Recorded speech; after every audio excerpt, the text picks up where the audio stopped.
সরস্বতী পুজোয় মেয়ের হয়েছে দুটো ড্রেস, একটা অনলাইন দিয়ে নিয়েছি আর একটা দিয়েছে আমার মা। এই ড্রেসটা নিয়েছি অনলাইন দিয়ে, ভীষণই ভালো লাগছিল তাই অর্ডার করেছি। এটা হলো একটা স্কার্ট, তার সাথে দিয়েছে একটা টপ। তো মেয়েকে পরে কেমন লাগছে স্কার্ট টপটা অবশ্যই কিন্তু কমেন্ট করে জানিও, আমার তো ভীষণই ভালো লাগছে।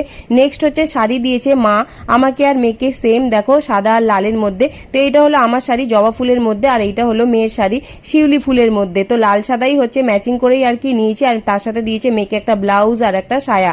তো দুজনেই সেম সেম শাড়ি পরবো। মেয়ের ব্লাউজটা একটু ঢিলা বলে রাত্রেবেলায় ব্লাউজটা মেরে রাখলাম, কারণ সকালবেলা একদমই টাইম হবে না। আর এদিকে দেখো ব্লাউজ মারা হয়ে গেছে, এখন সায়ার দড়িটা ভরবো। সায়ার দড়ি পাইনি বলে ওর দিদি স্কুলের ফিতেটাই আর কি সায়ার ভিতরে ভরে নিচ্ছি। তোমরা কি কালারের শাড়ি পরছো আমাকে কিন্তু অবশ্যই কমেন্ট করে জানিও। আর সবাইকে জানাই হ্যাপি সরস্বতী পুজো।